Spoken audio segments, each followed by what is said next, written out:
সুযোগ আসলে আর century miss করতে চান না মেহেদী হাসান মিরাজ, ভারতের বিপক্ষেও করতে চান রাজ। বাংলাদেশকে সামনে পেলে কথার ফুলঝুরি ছোটায় টিম ইন্ডিয়া, কথার লড়াইয়ে জিততে পারবে তো টাইগাররা। দুর্নীতিবাজদের ধরতে সভায় বসেছে ক্রীড়া মন্ত্রণালয়ের সার্চ কমিটি, সব ফেডারেশনের প্রতিবেদন প্রস্তুত করতে আশাবাদী। ইউএফএ নেশনস লিগে চড়ছে উত্তেজনার পারদ, ফ্রান্স বেলজিয়াম দ্বৈরথ।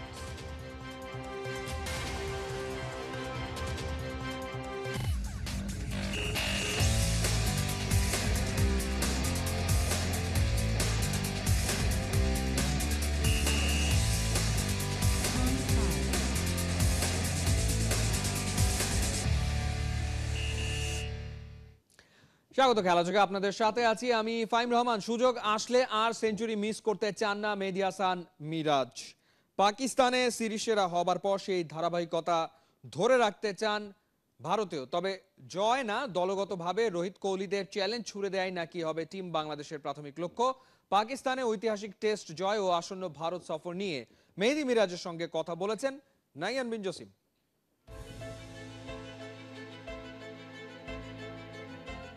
পাকিস্তানের মাটিতে বাংলাদেশের ক্রিকেট ইতিহাসের সেরা পারফরম্যান্স, ইতিহাসের সেরা একটা জয় বলতে হবে, যেটা সবাই বলছেন। সেই ঐতিহাসিক সিরিজ জয়ের নায়ক Mehedi Hasan Miraz man of the series হয়ে দেশে ফিরেছেন। দেশে ফিরে প্র্যাকটিস শুরু করেছেন ইন্ডিয়ার বিপক্ষে সিরিজের আগে। আজকে দেখলাম সব ক্রিকেটার মোটামুটি মারমুখী ভূমিকায় টেস্ট খেলতে যাবে। লাল বলে কেন এতটা মারমুখী ভূমিকা? আসলে ইন্ডিয়াকে ধরিয়ে দেওয়ার একটা চিন্তাভাবনা আসলে সবার মধ্যে তৈরি হয়েছে। তেমন না, আসলে প্র্যাকটিসটা যখন করে চেষ্টা করে যে একটু শর্টস বেশি খেলার জন্য, কারণ আপনি ম্যাচে চাইলে তো আপনি শর্টস খেলতে পারবেন না, এবং এখানে যত ভালো প্র্যাকটিস করতে পারবেন তত আপনি ম্যাচে ইমপ্লিমেন্ট ভালো করতে পারবেন। সো এইভাবেই প্র্যাকটিসটা করছে সবাই, আমিও চেষ্টা করি ওইভাবে নিজেকে মেনটেন করার জন্য। মেমোরেবল একটা টেস্ট উইন, যেটা বলছিলাম যে বাংলাদেশের ক্রিকেট ইতিহাসের সেরা একটা জয়। আপনার কাছে এই সেরা টেস্ট জয় বা সিরিজ জয়ের মুহূর্তটার মধ্যে সবচেয়ে সেরা মুহূর্ত কোনটা ছিল আপনার জন্য? সেরা মুহূর্ত ছিল হলো 26 রানে যখন 6 উইকেট পড়ে গিয়েছিল, আমি যখন 11 ওভারে উইকেটে গিয়েছিলাম লিটন দাসের সাথে, যখন আমি ব্যাটিং পার্টনারশিপ দিয়েছিলাম, ওই মোমেন্টামটা আমার জন্য সেরা মোমেন্টাম ছিল।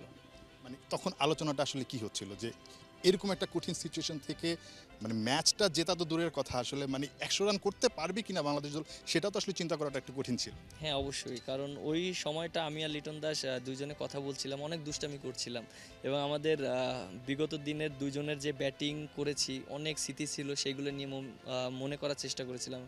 লাইক এশিয়া কাপে আমরা দুজন ওপেন নেমেছিলাম, তখন আমি বলছিলাম দাদা তোমার কথা মনে আছে এশিয়া কাপে তুমি আর আমি ওপেন নেমেছিলাম ইন্ডিয়ার সাথে, ওই সিচুয়েশনে কেমন লেগেছিল, আমার তো বুক কাঁপতেছিল, তোমার কেমন লাগছিল, তুমি 100 রান করেছিলাম। মানে আমি ওই জিনিসগুলো তাকে মনে করিয়ে দিয়েছিলাম, এবং মাঠের ভিতরেও প্রেশারটা যেন আমাদের দুইজনের না থাকে, আমরা শুধু গল্প করছিলাম।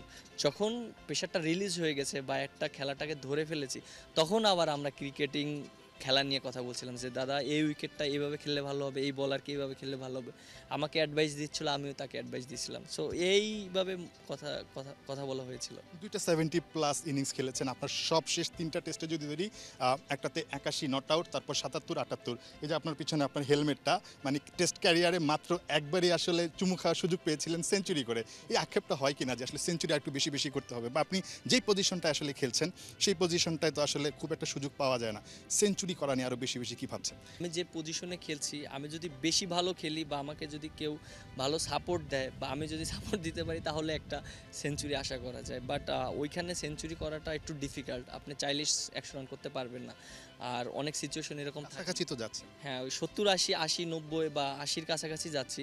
বাট ওখানে হয়তো আমার আরটু কাজ করতে হবে, যে কিভাবে আমাকে বোলারদের নিয়ে ব্যাটিং করে 100 রান করতে হবে, বা একটা ব্যাটসম্যানের সাথে ব্যাটিং করলে একটু উপরে খেলতে চান? হ্যাঁ, অপরচুনিটি যদি আসে অবশ্যই উপরে ব্যাটিং করার সুযোগ থাকলে অবশ্যই করব। আর আমার কাছে মনে হয় যে এটা টিম ম্যানেজমেন্টের ডিসিশন, তারা ভালো বলতে পারবে যে যদি আমাকে টিমের দরকার হয় উপরে ব্যাটিং করানোর জন্য অবশ্যই করাবে। বাট এখন যে সিচুয়েশন আছে, অনেক প্লেয়ার আছে ওই উপরের ব্যাটসম্যানরা রান করছে বা অনেক সময় ভালো খেলছে। সো আমি জানি না কিভাবে ডিসিশন হবে, বাট এটা সম্পূর্ণ টিম ম্যানেজমেন্টের ডিসিশন। 3টা খুব কাছাকাছি সেঞ্চুরির গিয়েও আসলে সেঞ্চুরি হয়নি সবশেষ 3টা টেস্টে। ইন্ডিয়ার বিপক্ষে অন্তত 2টা টেস্টে একটা সেঞ্চুরির স্বপ্ন দেখেন কিনা? আপনি যেটা বললেন যে অবশ্যই সেঞ্চুরি করতে পারলে তো অবশ্যই ভালো লাগে। আর আমার যদি অপরচুনিটি থাকে যে লাস্ট ৩ ইনিংসে যেটা আমি করেছিলাম প্লাস এই 80-র কাছাকাছি, ওখান থেকে হয়তো একটা ১০০ হলে আমার কাছে খুব ভালো লাগতো। বাট নেক্সট টাইম যদি এরকম সুযোগ থাকে ইনশাল্লাহ ১০০ করেই বেরোনোর চিন্তা করব। পাকিস্তানে 2-0, ইন্ডিয়াতে রেজাল্টটা কি হতে পারে আপনার প্রেডিকশন? পাকিস্তানে যাওয়ার আগে আমরা কখনো ভাবিনি যে ওদেরকে দুইটাই হারাবো, বাট আমরা হয়তো আশা করেছিলাম যে আমরা ওদের সাথে ভালো ক্রিকেট খেলে ওদেরকে ফাইট দেব, ওদেরকে একটা ভালো চমক দিব। বাট আলহামদুলিল্লাহ আমরা জিতেছি। ইন্ডিয়াতে যাচ্ছি, আমরা চেষ্টা করব যে ওদের সাথে যেন ফাইট দিতে পারি, কারণ আমরা যদি ওদের সাথে ফাইট দিতে পারি, আমরা রান করতে পারি, উইকেট নিতে পারি, তাহলে ওরা চিন্তা করবে যে না আমরা অনেক ভালো ক্রিকেট খেলছি, তখন একটা অপরচুনিটি তৈরি হবে ম্যাচ জেতার জন্য। সো ওই জিনিসটাই আমরা চেষ্টা করব। একটা জিনিস মানে জিজ্ঞেস করার লোভটা সামলাতে পারছি না, আপনি পাকিস্তানি সিরিজ জয়ের পর আসলে আপনার যে প্রাইজ মানিটা বা টাকাটা পুরোটাই আসলে একজন রিক্সা চালকের ফ্যামিলিকে দিয়ে দিয়েছেন, মানে এটার পিছনের ঘটনাটা যদি একটু বলতেন, বা আসলে আপনার নিশ্চয়ই এখন যোগাযোগ হচ্ছে, বা তাদের অনুভূতিটা আসলে কি ছিল? আহ, আহ, আমার এখনও মনে আছে ফার্স্ট টেস্টের সেকেন্ড দিন আমি সোশ্যাল মিডিয়াতে দেখেছিলাম যে একটা বাচ্চা কান্না করছিল, লুক লাইক আমার ছেলের বয়সী, যে আমার বাবা গুলি খেয়ে মারা গিয়েছে এবং নামাজ পড়তে গিয়ে আসার সময় গুলি খেয়ে মারা গিয়েছে। আমার বাবাকে আর দেখিনি, রক্তাক্ত অবস্থায় দেখেছি। আমার ওই জিনিসটা হৃদয় ছুঁয়ে গিয়েছিল এবং আমি তখনই ডিসিশন নিয়েছিলাম যে দেশে এসে হয়তো এই পরিবারকে আমি কিছু হেল্প করব। বাট তখন তো আর জানি না যে ম্যান অফ দ্য সিরিজ হব। সো আলহামদুলিল্লাহ যেহেতু ম্যান অফ দ্য সিরিজ হয়েছি, আমি ওইটাকেই তাদেরকে পরিবারকে উৎসর্গ করে দিয়েছি। আপনার জন্য শুভকামনা, পাকিস্তানের মতো পারফরমেন্সটা ভারতে গিয়ে করেন। অনেক ধন্যবাদ আমাদেরকে সময় দেওয়ার জন্য। মেহেদী হাসান মিরাজ, যেটা বলছিলাম, তার সেই হেলমেটটা দেখিয়ে যে টেস্ট ক্যারিয়ারে মাত্র একবার আসলে এই হেলমেটটাকে চুমু খাওয়ার একটা সুযোগ বা উপলক্ষ তিনি আসলে করতে পেরেছেন। গত 3টা টেস্টে 3টা 50 করেছেন, সেঞ্চুরির কাছাকাছি গিয়েছেন। কিছুটা আক্ষেপ আছে, সেই আক্ষেপটা তিনি হয়তোবা ইন্ডিয়ার বিপক্ষে সিরিজটায় মেটাতে পারেন, সেই আত্মবিশ্বাসটা তার আছে, পুরো দলের আছে। নাহিয়ান বিন জসিম, ৭১, মিরপুর শেরে বাংলা জাতীয় ক্রিকেট স্টেডিয়াম। আসন্ন ভারত সফর মেহেদী হাসান মিরাজের জন্য ব্যক্তিগতভাবেও গুরুত্বপূর্ণ হতে পারে। ভারতীয় মিডিয়ার মতে আইপিএল এর দুয়ার খুলে যেতে পারে এই অলরাউন্ডারের, তার ওপর নাকি চোখ রেখেছে একাধিক ফ্র্যাঞ্চাইজি। রহমান পেয়ারের রিপোর্ট। মেহেদী হাসান মিরাজ সাম্প্রতিক সময়ে সবচেয়ে ধারাবাহিক এবং ভার্সেটাইল ক্রিকেটার হিসেবে ছড়িয়েছেন ত্রাস। সংবাদের শিরোনাম হচ্ছেন বারবার। সাকিবের পর বাংলাদেশের আরেকজন জেনুইন অলরাউন্ডার, লোয়ার অর্ডারে কার্যকরী ব্যাটার, বুদ্ধিদীপ্ত অফ স্পিনার, মাঠে চনমনে ফিল্ডার। মিরাজ 3-1, বল হাতে উইকেট শিকার আর ব্যাট হাতে করছেন গুরুত্বপূর্ণ রান। ভারতীয় সংবাদ মাধ্যম বলছে এই বোলিং অলরাউন্ডার 2025 সালের আইপিএল নিলামে হতে পারেন হট কমোডিটি, কারণ বিভিন্ন পরিস্থিতি এবং চাপের সাথে নিজেকে মানিয়ে নেয়ার গুণে সমৃদ্ধ তিনি। কিছু দল আসন্ন নিলামে সম্ভবত তার দিকে নজর রাখবে। আইপিএলে 5 বারের চ্যাম্পিয়ন চেন্নাই সুপার কিংস, ধোনির দলে বরাবরই থাকে স্পিনারদের প্রাধান্য।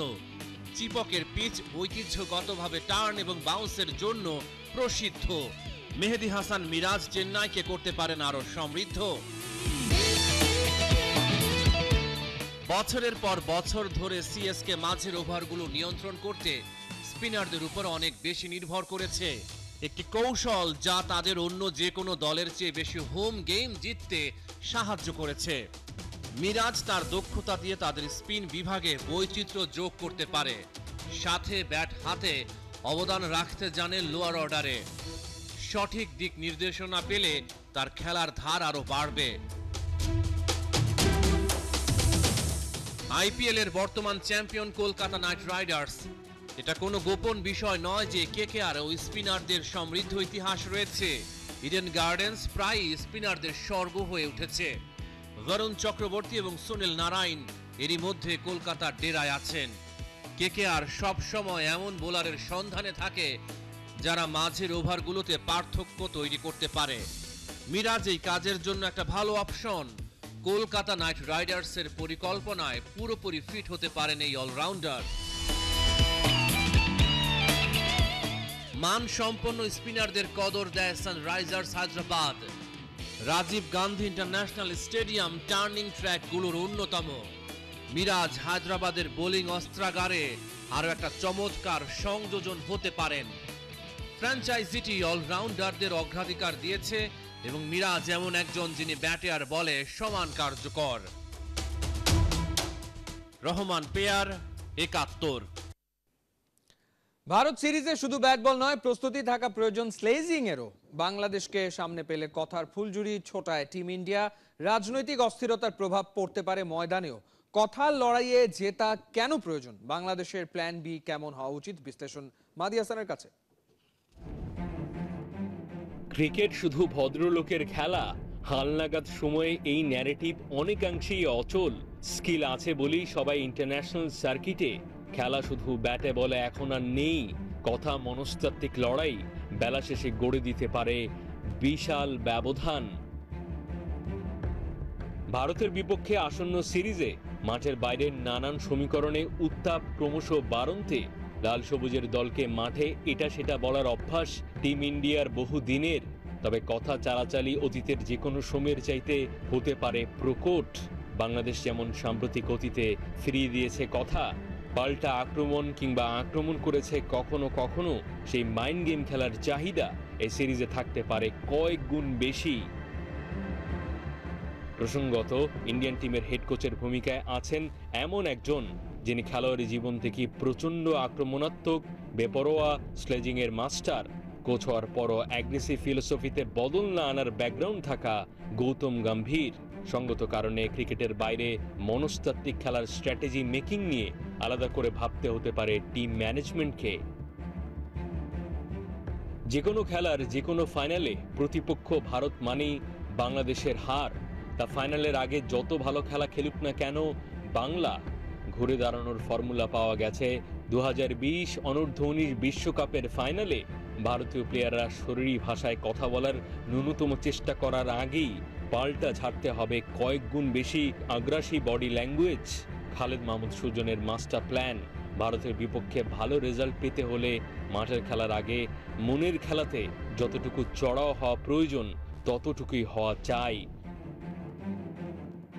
আসার কথা 2 ম্যাচ টেস্ট আর 3 ম্যাচের টি-20 সিরিজে যে বাংলাদেশ দল, তার বড় একটা অংশের ডিএনএ 2020 আন্ডার-19 ওয়ার্ল্ড কাপের। প্ল্যান বিতে যেতে হলে লিটন, মিরাজ কিংবা সাকিব আল হাসানের মতো সিনিয়ররা তো সামনে থেকে আছেনই। মাহদী হাসান, ৭১। বিশ্ব ভ্রমণে যেন বেরিয়েছেন সাকিব আল হাসান। টরন্টো থেকে রাওয়ালপিন্ডি, এরপর দুবাই হয়ে লন্ডন, সেখানে পার্ট চুকিয়ে আবারও দেশের হয়ে খেলতে ছুটে আসবেন ভারতের চেন্নাইয়ে। ভ্রমণ ক্লান্তি তো দূরের কথা, বল হাতে দেখিয়েই চলেছেন নিজের ক্যারিশমা। কাউন্টি চ্যাম্পিয়নশিপে টানা 28 ওভার বল করেছেন, নিয়েছেন উইকেটও। ভারত সিরিজের আগে যেন আলাদা প্রস্তুতি সারছেন টাইগারদের সেরা খেলোয়াড়। বিস্তারিত রেদওয়ান শাওনের রিপোর্টে।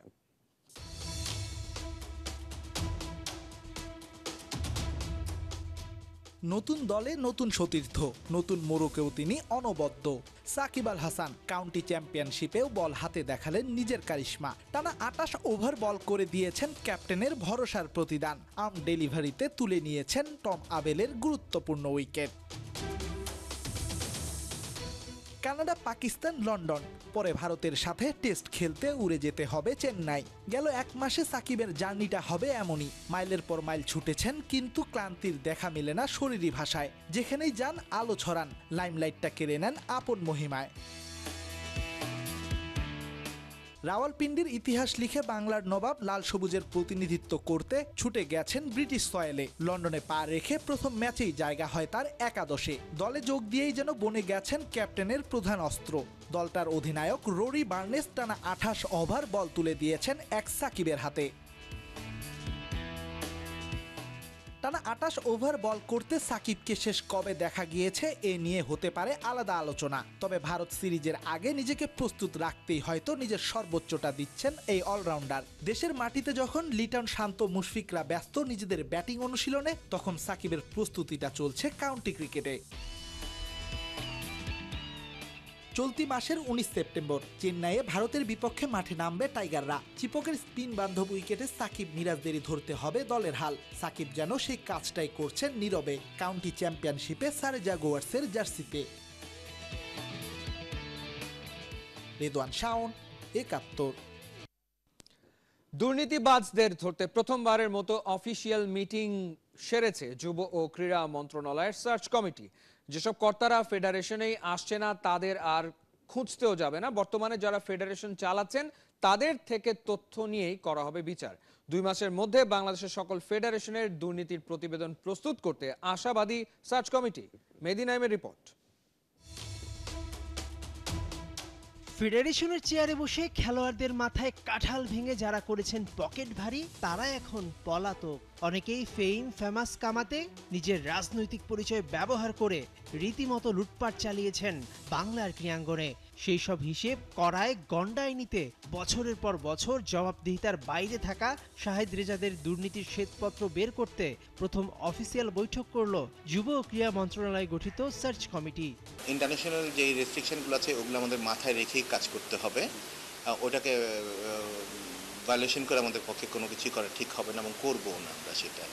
ফিফার গঠনতন্ত্র অনুযায়ী সরকারের কোনো হস্তক্ষেপ করার সুযোগ নেই। সেটা ফিফা একটা ইন্ডিভিজুয়াল বডি, সেই অনুযায়ী থাকবে এবং আমরা সেটাকেই রেসপেক্ট করব। আর সেটা নিয়ে পরবর্তীতে যেটা করার মতন এখনো আপনাদের কাছে বলার মতন আমাদের সময় হয়ে ওঠে। বাংলাদেশ অলিম্পিক অ্যাসোসিয়েশনের মহাসচিব শাহেদ রেজা 5 আগস্টের পর নিয়মিত অফিসে আসেন না। তাকে 11 বছর ধরে সাপোর্ট দেয়া সাঙ্গপাঙ্গ মিকু, একে সরকার, কোহিনুররা বেশিরভাগই কাজ করছেন অনেকটা লুকিয়ে আবডালে। বাফুফে সভাপতি কাজী সালাউদ্দিন তো ভয়ে বাফুফে আশাই ছেড়ে দিয়েছেন। নাজমুল হাসান পাপনও দেশ ছাড়া। এতটা অপরাধ করেছে এরা, নিজেদের কর্মক্ষেত্রেই আসতে ভয় পাচ্ছেন। সার্চ কমিটি তাদেরকে খুঁজতেও যাবে না। বর্তমানে যারা ফেডারেশনের দায়িত্বে আছেন তাদের কাছে তথ্য নিয়ে যাবে অ্যাকশনে। যারা এক্সিস্টিং আছে এখনো তাদের সাথেই হয়তো বসা, এটা যে শুধু যে তাদের সাথে বসেই আমাদের নীতি নির্ধারণ করতে হবে সেটা তা না। আমরা যেটুকু জানতে চেষ্টা করব যে বর্তমানে তাদের ফেডারেশনে বিগত দিনগুলো কি সুবিধা অসুবিধা ছিল সেটা জানা, যদিও আমরা অনেকটাই জানি। তো সেটার উপর বেস করে তবে আমরা একটা নতুন ইনফ্রাস্ট্রাকচার দিব। এটা দিস ইজ ফর সময় পাবো 2 মাস। তো এই 2টা মাস যাতে আমরা কাজ করে সব কিছু যাতে সুন্দর একটা ইনফ্রাস্ট্রাকচার দিতে পারি সেটা নিয়ে আমাদের কাজ। আর আমরা আশা করতেছি ভালো একটা কিছু করতে পারবো। সবার সহযোগিতা, আপনাদেরও সবার সহযোগিতা চাই এবং সেটার জন্য আমরা একটা রোড ম্যাপ করেছি, যেটা বললাম যে আমরা 5টা করে ফেডারেশন নিয়ে আমরা বসবো। ইনশাল্লাহ আমরা খুব শিগগিরই আপনাদেরকে সুন্দর কিছু উপহার দিতে পারবো। সার্চ কমিটিকে সময় বেঁধে দিয়েছে 2 মাস। এরই মাঝে রোডম্যাপ সেট করে কাজ শুরু করেছে জোবাইদুর রহমান রানার নেতৃত্বাধীন কমিটি। আমি আজকে আমার ব্যাডমিন্টন ফেডারেশন থেকে পদত্যাগ করেছি, ভাইস প্রেসিডেন্ট হিসেবে ওখানে ছিলাম। তো আমার যেহেতু এই কমিটিতে আমাকে নেওয়া হয়েছে, আমন্ত্রণ জানিয়েছে, সেই জন্য আমি চিন্তা করে দেখলাম যে আমাকে 2টা জায়গায় থাকা আমার জন্য কখনোই সমীচীন না। সেই জন্য ব্যাডমিন্টন ফেডারেশন থেকে আমি সহসভাপতি পদত্যাগ করেছি। বাংলাদেশের মতো দুর্নীতিগ্রস্ত ক্রীড়াঙ্গন বিশ্বে বিরল, তার ফলও ভোগ করছে। 40 বছরেও একটা অলিম্পিক পদক জিততে পারেনি বাংলা। চিরুনি অভিযান চালিয়ে অর্থলোভী কর্তাদের সরিয়ে দীর্ঘমেয়াদী পরিকল্পনা করলে নিঃসন্দেহে নতুন বাংলাদেশে সেই মাইলফলক স্পর্শ করতে সময় লাগবে না। মেহেদী নাইম, 71। ইউএফএ নেশনস লিগে উত্তেজনার পারদ চড়িয়ে আজ মুখোমুখি হচ্ছে 2 হেভিওয়েট ফ্রান্স ও বেলজিয়াম। একদিকে প্রথম ম্যাচ হেরে ব্যাকফুটে এমবাপেরা, অন্যদিকে প্রথম ম্যাচে সহজে জিতে আত্মবিশ্বাসী বেলজিয়াম। আর একদিকে বুদাপেস্টে ব্যাক টু ব্যাক জয় তুলে নিতে বুটে শান দিচ্ছে ইতালি। দিনের আরেক বিগ ম্যাচে তাদের প্রতিপক্ষ ইসরায়েল। দুটো ম্যাচই শুরু হবে রাত 1:45। বিস্তারিত পার্থবণিকের রিপোর্টে।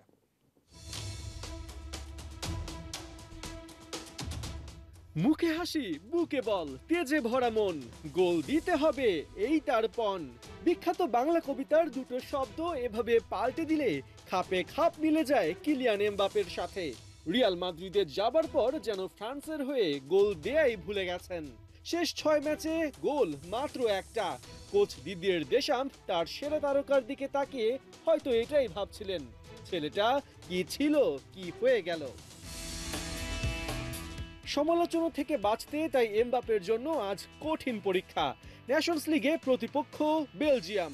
প্রথম ম্যাচে ইতালির কাছে হারের পর আরেকটা ডিফিট যে ফ্রেঞ্চ সাপোর্টাররা মানবেন না তা ভালো মতোই জানেন ফরাসি তারকা।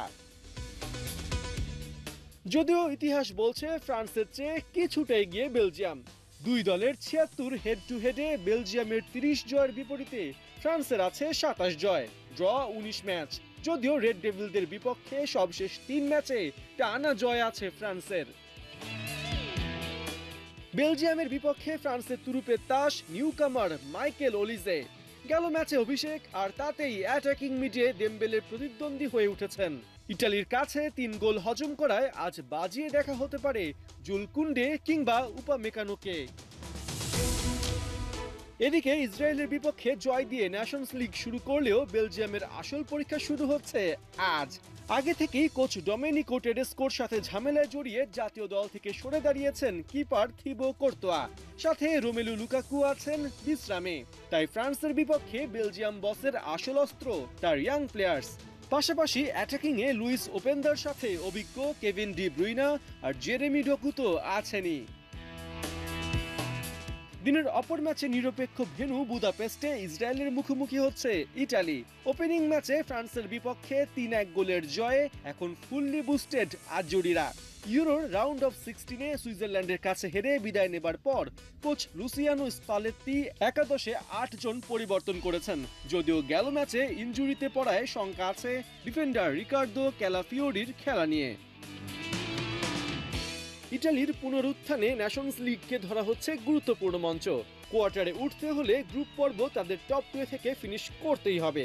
লিওতে ফ্রান্স বেলজিয়াম আর বুদাপেস্টে ইটালি ইসরায়েল দুটো ম্যাচই শুরু রাত 1:45টায়। পার্থ বণিক, 71। চলছে খেলাযোগ সরাসরি সংবাদ অনুষ্ঠান দেখতে চোখ রাখুন 71-এর ফেসবুক পেজ এবং সাবস্ক্রাইব করুন 71-এর ইউটিউব চ্যানেলে। 71-এর সাথেই থাকুন।